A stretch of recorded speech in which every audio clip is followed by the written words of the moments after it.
కర్ణాటక చేజార్చుకుంది, ఆంధ్రప్రదేశ్ దక్కించుకుంది. బెంగళూరు మహానగరానికి సమీపంలో దేవనహళ్లి ప్రాంతంలో నెలకొల్పాలని కేంద్ర ప్రభుత్వం తలపెట్టిన ఏరోస్పేస్ కేంద్రం అనూహ్యంగా ఏపీకి తరలిరాబోతోంది. ఈ ప్రాజెక్టుకి కావాల్సిన మౌలిక సదుపాయాలు సమకూర్చలేమని కర్ణాటక ప్రభుత్వం నిస్సహాయత వ్యక్తం చేయడంతో ఆంధ్రప్రదేశ్ ఈ అవకాశాన్ని వెంటనే అందిపుచ్చుకుంది. సుమారు 8,000 ఎకరాలు ఈ ప్రాజెక్టుకి సమకూర్చగలని ఏపీ ప్రభుత్వం భరోసా ఇవ్వడంతో ఈ ప్రాజెక్టు ఏపీకి తరలిరావడం దాదాపు లాంఛనమే. ఇళ్లు, భవనాలు నిర్మించుకోవాలనుకునే వారి కోసం ఏపీ ప్రభుత్వం తీసుకొచ్చిన స్వీయ ధృవీకరణ పథకం వెంటనే అమలవుతుందని అధికారులు తెలిపారు. ఈ పథకం ద్వారా పేద మధ్యతరగతి వారికి ఇళ్ల ప్లాన్ల కోసం, ఇతరత్ర పర్మిషన్ల కోసం అధికారుల చుట్టూ, కార్యాలయాల చుట్టూ తిరిగే వ్యయ ప్రయాసాల నుండి కొంతమేర విముక్తి కలగవచ్చని విశ్లేషకులు అభిప్రాయపడుతున్నారు. ప్రముఖ పారిశ్రామికవేత్తలతో కూడిన టాస్క్ ఫోర్స్ రాష్ట్ర ఆర్థికాభివృద్ధికి, చిన్న పరిశ్రమలు ఎంతగానో దోహదపడతాయని, అంటే ఎంఎస్ఎంఈలు చాలా కీలకమని, విజయవంతమైన రాష్ట్రాల నుంచి మేలైన విధానాలను ఏపీకి తగ్గట్టుగా మార్చుకుని అనుసరించడం కూడా మంచిదే అని రాష్ట్ర ప్రభుత్వానికి సిఫార్సు చేశారు. ఈ టాస్క్ ఫోర్స్ ఎంతో చాకచక్యంగా, ఎంతో సమర్థవంతంగా పనిచేస్తుందని అధికారులు తెలుపుతున్నారు.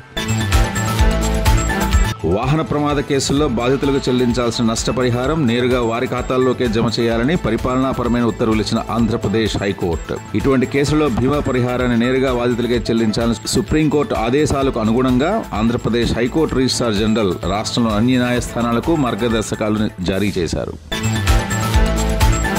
అక్రమ మైనింగ్ కేసులో వల్లభనేని వంశీ ముందస్తు బెయిల్ రద్దు. ఆంధ్రప్రదేశ్ ప్రభుత్వం కౌంటర్ సమర్పించడానికి కోరిన గడువుని పరిగణనలోకి తీసుకోకుండా ఏపీ హైకోర్టు మంజూరు చేసిన బెయిల్ను సర్వోన్నత న్యాయస్థానం రద్దు చేసింది. వైసీపీ ముఠా మొత్తం ఇలా కలకాలం జైలులో ఉండడమే సభ్య సమాజానికి మంచిదని ప్రముఖులు, ప్రజలు, సామాజికవేత్తలు బాహాటంగానే చర్చించుకుంటున్నారు. నానాటికి పెరుగుతున్న ఆరోగ్య సమస్యలకు మూల కారణం కేవలం మానసిక ఆందోళనలే అని ఆయుర్వేద వైద్యులు అభిప్రాయపడుతున్నారు.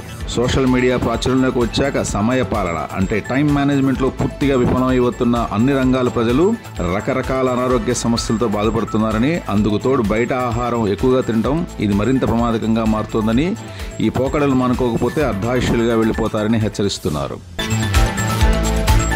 సినిమాలు, రాజకీయాలు, క్రికెట్ లాంటి క్రీడల మీద రోజురోజుకి పెరుగుతున్న మోజు యువతరాన్ని భవిష్యత్తు లేకుండా చేస్తోంది.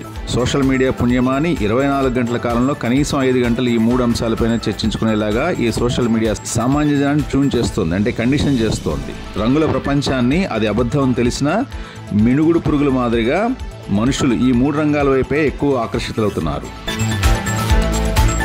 లోతుగా పరిశీలిస్తే న్యాయం వేరు, చట్టం వేరు, ధర్మం వేరని క్షుణ్ణంగా అర్థమవుతోందని సర్ఫాసీ యాక్ట్ బాధితులు వాపోతున్నారు.